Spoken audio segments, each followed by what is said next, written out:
Salam pendidikan Indonesia. Hai sobat Asakal Febri. Kali ini kita akan membahas soal-soal PPG ya, untuk persiapan PTK atau untuk UP. Itu kan ada soal-soal UPTK-nya ya. Jadi kita akan fokus ke soal-soal PTK. Nah, untuk aplikasinya sudah saya share di deskripsi. Bisa kalian download dulu, terus kemudian diinstal di HP kalian. Di sini akan saya praktekin via komputer saja ya. Saya akan buka APK-nya. Di sini ada soal PTK.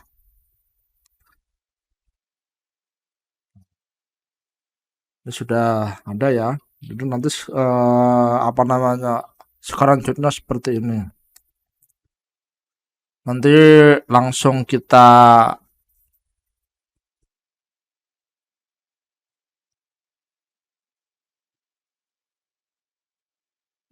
kita kerjakan saja ya. Kita buka soalnya. Halo. Oke, tampilannya seperti ini. Start quiz ya. PTK adalah suatu bentuk inquiry yang didahului dengan refleksi. Pendapat ini dikemukakan oleh, kita sambil latihan ya, kita sambil menjawab ya. Jadi jawabannya kemungkinan Kars dan Kemis. Oke, benar ya. Di sini ada pembahasannya juga kalau kalian download yang pembahasannya. Karena mereka menyatakan bahwa PTK adalah penelitian yang dimulai dengan refleksi diri. Oke, lanjut. Maksud dari self reflective inquiry adalah penelitian yang apa? Kalau ada sendiri ya, reflektif ya, berbasis refleksi diri berarti. Ya, karena sesuai dengan self reflective inquiry. Dibandingkan dengan penelitian formal, sampel yang digunakan dalam PTK termasuk jenis, kasus khusus, yaitu kelas. Jadi penelitiannya ada di kelas, dirancang untuk penelitian di kelasnya sendiri gitu. Perbedaan antara PTK dan non PTK ditinjau dari hasil akhir yang ingin dicapai, terletak pada yaitu perbaikan hasil belajar siswa ya.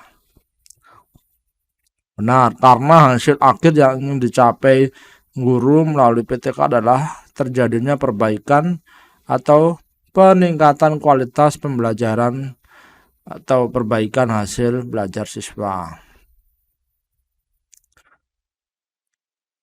Manfaat PTK bagi sekolahan adalah untuk meningkatkan apa kira-kira? Jadi kualitas pembelajaran di kelas berarti. Sesuai dengan tujuan pertanyaan yang diajukan ya. Jadi manfaatnya itu apa? Jadi penelitian tindakan kelas ya pastinya di kelas berarti. Berikut ini adalah keterbatasan PTK dibandingkan dengan penelitian formal, kecuali yaitu instrumen, jelas. Instrumen PTK cukup valid dan reliable karena dibuat oleh guru sendiri. Berikut adalah beberapa pernyataan yang harus dipenuhi agar PTK dapat diterapkan secara kelembagaan. Kecuali apa kira-kira? Jadi pengawasan dari kepala sekolah ya. Tidak harus melakukan pengawasan. Guru cukup menyampaikan pemberitahuan untuk melakukan PTK di kelasnya. Langkah awal PTK oleh guru dimulai dengan melakukan identifikasi masalah yang jelas ya. Jadi menemukan masalah di kelas itu ada apa aja gitu ya.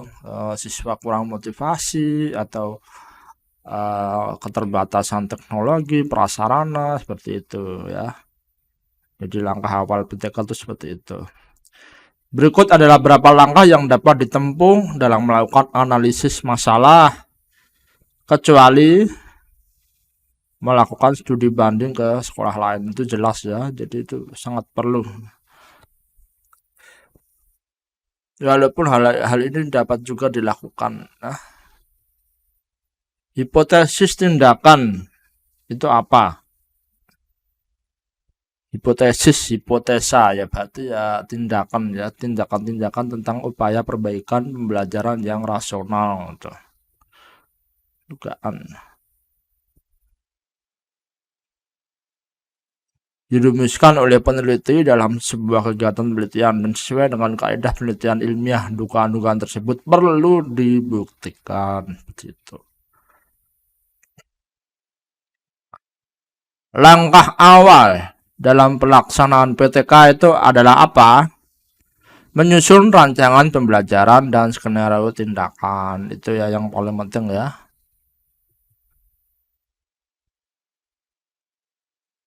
Terus yang dimaksud dengan high interval observation adalah model pengamatan yang membutuhkan penafsiran. Pengamatan yang membutuhkan penafsiran si pengamat untuk kemudian dibuat kesimpulan sebagai hasil penafsiran sebagai bentuk dari hasil pengamatan. Ya, kita dikasih waktu 1 jam ya dari aplikasi yang saya buat ini untuk mengerjakan, sekiranya bisa terfokus gitu. Jika seorang guru ingin mengetahui suasana verbal dan non-verbal sekaligus, maka ia akan melakukan observasi secara tentunya sistematis ya. Membutuhkan observasi yang rinci dan terstruktur jika digunakan observasi sistematik. Karena dibutuhkan teknologi yang lebih sistematis. Oke. Nah, berikut adalah teknik-teknik lain di samping observasi yang dapat digunakan guru sebagai peneliti PTK untuk mengumpulkan data. Kecuali apa? Survei, yang jelas ya. Tidak dapat dilakukan di kelas karena PTK adalah penelitian khusus tentang kelas, bukan melihat kondisi kelompok sosial. Jadi hanya lingkup di lingkungan kelas saja.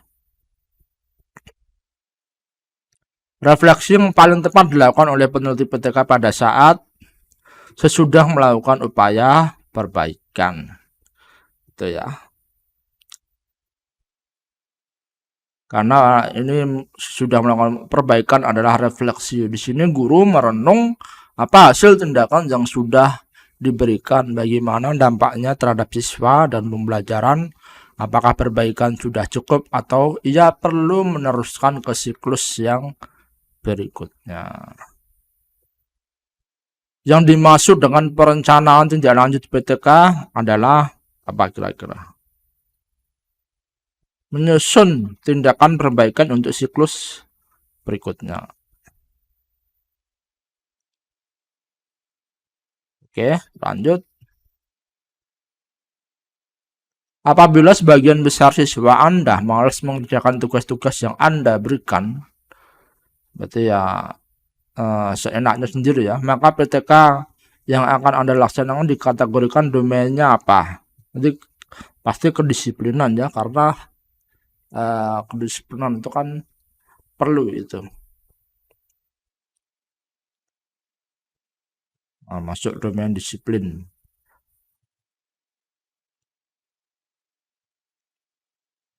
Berikut ini adalah kriteria yang perlu dipertimbangkan sebelum menentukan apakah masalah yang muncul di kelas layak diteliti atau tidak. Kecuali apa? Kira-kiranya apa? Guru mampu untuk melaksanakannya.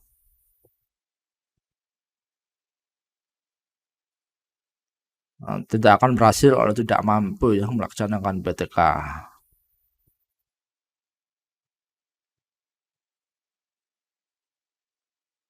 Bagi guru yang peneliti PTK, langkah awal dalam analisis masalah adalah melakukan kajian dokumen kelas.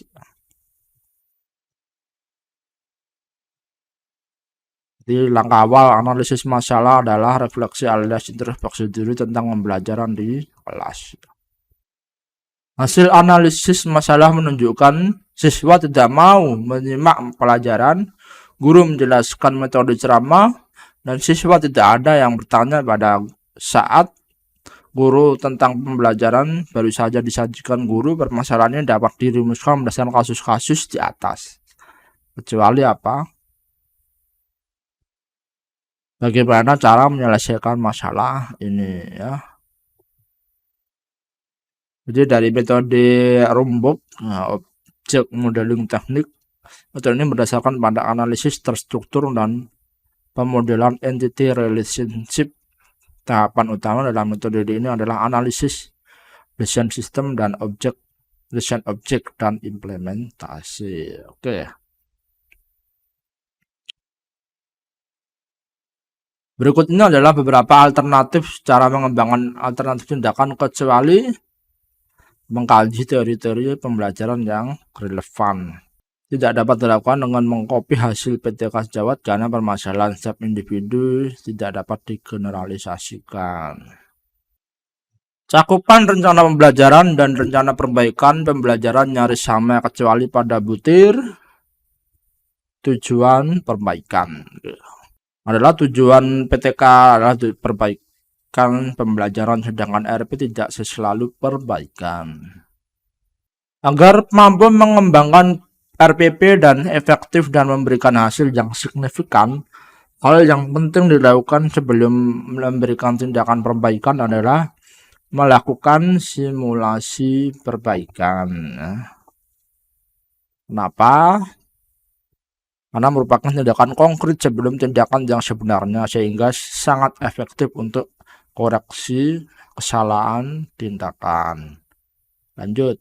Yang dimaksud dengan proposal PTK pada dasarnya adalah rencana penelitian yang diusulkan guru untuk memperbaiki pembelajaran di kelasnya.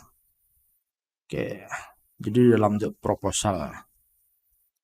Kolaborasi dalam PTK dimasukkan untuk membangun kerjasama antar pihak-pihak terkait. Oke. Tindakan perbaikan dilakukan ke siklus 2 apabila siklus 1 belum menunjukkan perbaikan. Belum terjadi perbaikan, belum bisa lanjut ke siklus 2 ya. Nih.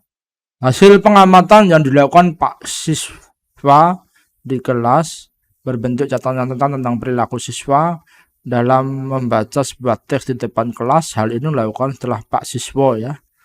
Ini Pak siswa ya, bukan Pak siswa ya. Jelaskan bagaimana cara membaca teks yang baik. Setiap anak diberi waktu 2 menit untuk membaca, dan Pak siswa mencatat perilaku siswa seperti teknik membaca, sikap badan, ucapan, ejaan, dan lain-lain. Data ini dikumpulkan siswa adalah kualitatif. Menuliskan catatan tertulis tentang sikap dan perilaku siswa, jadi bukan hasil pengukuran berupa angka-angka. Berikut adalah beberapa cara penyajian hasil analisis data PTK, kecuali penyajian seluruh hasil pengukuran yang dilakukan selama penelitian. Bukan merupakan hasil penyajian data, tapi lebih cocok disebut hasil pengumpulan data. Kesimpulan hasil PTK sebaiknya merupakan penjelasan-penjelasan yang disusun sesuai dengan pertanyaan penelitian. Tujuan penelitian adalah mencari jawab atas permasalahan penelitian atau membuktikan hipotesis yang dibuat peneliti, di mana hal-hal yang dicari jawabnya diekspresikan dalam bentuk pertanyaan penelitian. Jadi agar laporan penelitian mudah dimengerti dan dapat cepat diidentifikasi hasilnya, maka penjelasan disampaikan sesuai dengan urutan pertanyaan penelitian. Oke, lanjut ya. Mengapa PTK harus dilakukan per daur? Itu fungsinya apa? Untuk memperoleh perbaikan yang optimal. Karena upaya perbaikan guru harus dilakukan secara terus-menerus sampai terjadi perbaikan pembelajaran yang optimal. Secara spesifik, laporan PTK memuat tentang penelitian, kesimpulan, saran-saran ya. Saran-saran perbaikan pembelajaran. Judul PTK harus menggambarkan masalah lagi, perbaikan, upaya perbaikan. Jadi PTK kan hasil outputnya kan perbaikan nanti. di kelas, bukan masalah pembelajaran secara umum, masalah pendidikan atau persekolahan. Jadi judul PTK harus menggambarkan upaya perbaikan dalam hal pembelajaran. Oke.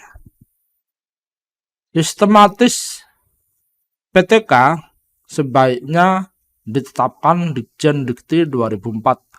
Harus memuat abstrak penelitian. Berikut rambu-rambu penulisan abstrak kecuali menggambarkan aspek difokuskan pada seripasi. Ini ya. Abstrak penelitian bukan ringkasan tetapi merupakan intisari saripati atau aspek penelitian yang dianggap penting. Abstrak disajikan secara runtut, singkat, dan padat. Di metode rambuk lagi ya. Metode ini berdasarkan analisis struktur dan permodelan entity relationship.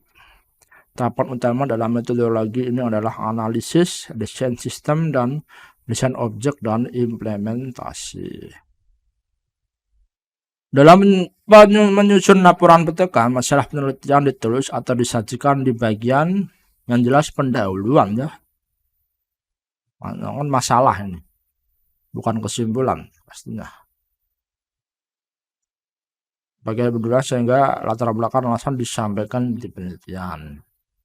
Karena mau cepat selesai, pada saat penelitian masih harus dilanjutkan ke daur 3.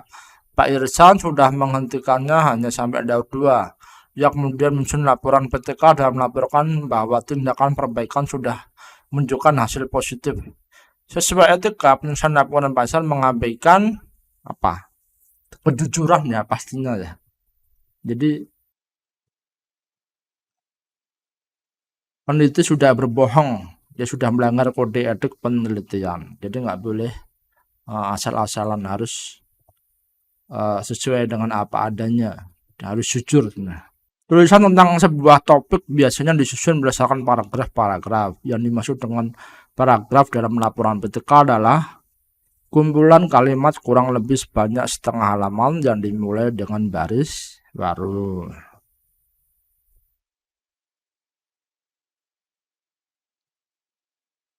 Lanjut. Berikut adalah aspek yang dibahas dalam bab kajian pustaka. Salah satu hal yang tidak sesuai sebagai aspek kajian pustaka itu apa? Teori-teori yang relevan. Diseminasi laporan PTK dilakukan untuk tujuan dimanfaatkan oleh banyak, terutama guru.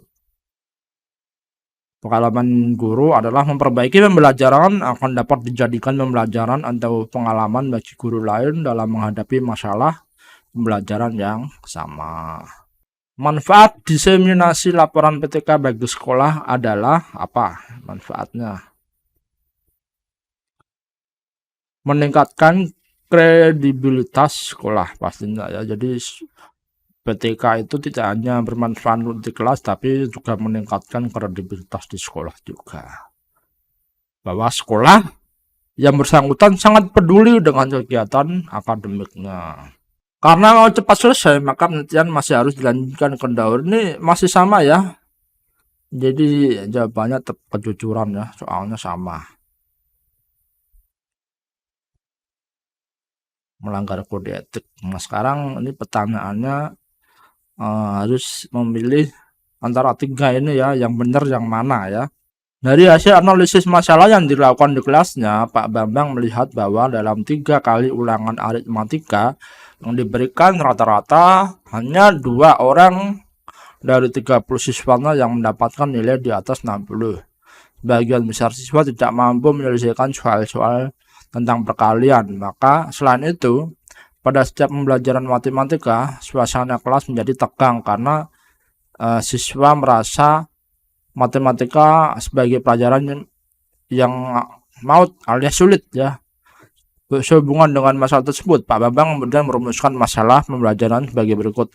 Metode apa yang dapat saya gunakan agar siswa dapat mengerjakan soal-soal tentang perkalian serta dalam suasana yang lebih rileks?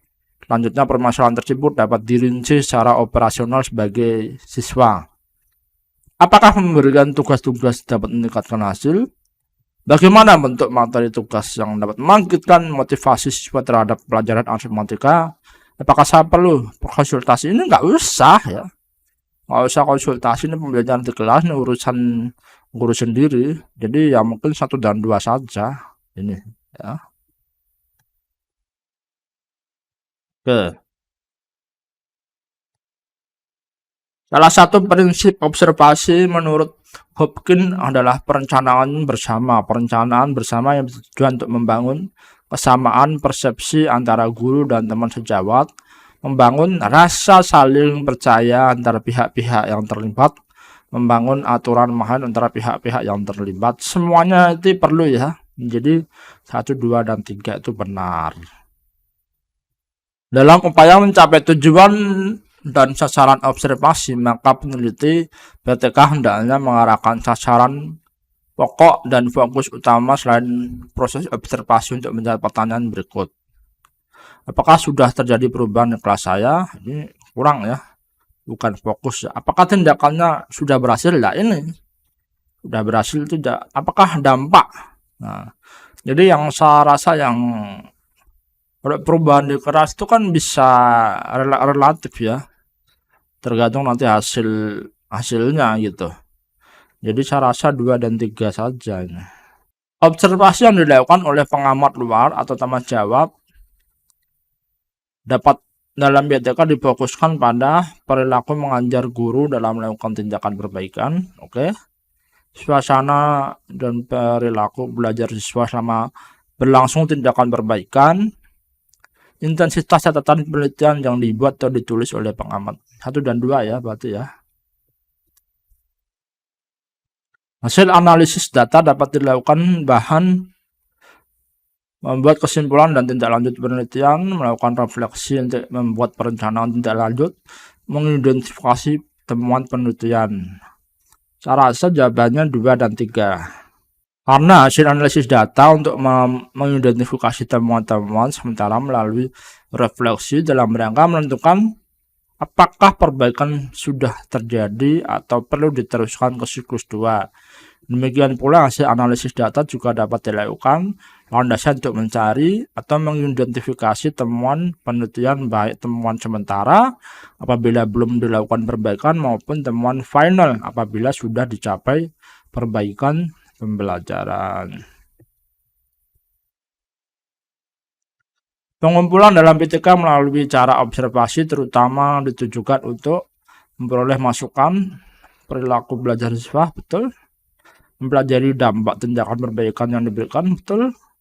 Mempelajari dokumen hasil belajar tidak perlu, jadi 1 dan 2. Mendapatkan masukan tentang perilaku dan dampak tindakan perbaikan. Dalam tahapan pelaksanaan tindakan perbaikan di kelas, bagi peneliti guru akan mengidentifikasi dampak tindakan dan mengamati, betul. Mengidentifikasi penyebab masalah, betul. Mengajarkan bagaimana biasa siswa, nggak usah. 1 dan 2. Nah, jadi pembahasannya apabila 1, 2, 2 sebagai penelitian PTK guru akan mengamati perilaku siswa sebagai dampak tindakan yang diberikan. Siswa mencari penyebab masalah. Hal ini dilakukan untuk mempertajam masalah penelitian karena siswa merupakan salah satu sumber informasi PTK. Jawaban A.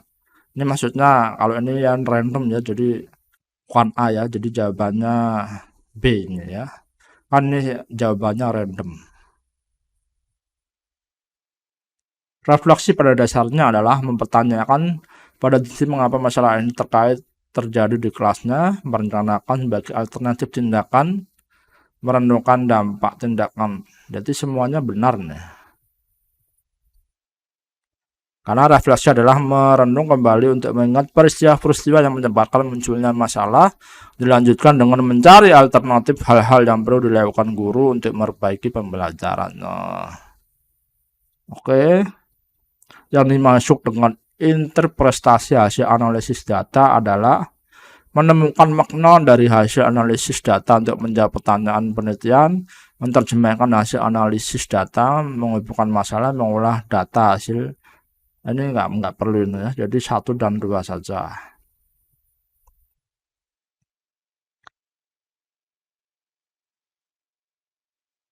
Nah, saran tindak lanjut hasil PTK adalah saran perbaikan ditujukan untuk berbagai pihak, tidak perlu. Alternatif perbaikan dibuat sesuai kesimpulan penelitian. Oke, usulan perbaikan dipertimbangkan melalui refleksi, betul. Itu 2 dan 3. Nah, saran tindak lanjut PTK dapat dipresentasikan dalam bentuk alternatif perbaikan dibuat sesuai kesimpulan penelitian, dan 2 usulan perbaikan dapat dipertimbangkan melalui refleksi karena tujuan akhir PTK difokuskan untuk mencari alternatif perbaikan usulan perbaikan. Karena random ya, jadi nanti jawabannya juga random ini. Oke, sudah selesai ternyata. Jadi ada saya ingat saya ada 50 soal ya, jadi kalian juga bisa mereview jawaban-jawaban yang kalau semuanya ada yang salah bisa direview lagi dari sini. Ada pembahasannya juga, jadi ini cukup membantu Bapak Ibu guru untuk sambil belajar tentang PTK itu sendiri nanti ya. Untuk password dari zipnya ini ada di sini ya. Oke. Oke, kita ketemu lagi di pembahasan soal berikutnya. Semoga pembahasannya bermanfaat. Jika ada kritik dan saran silahkan komen di bawah.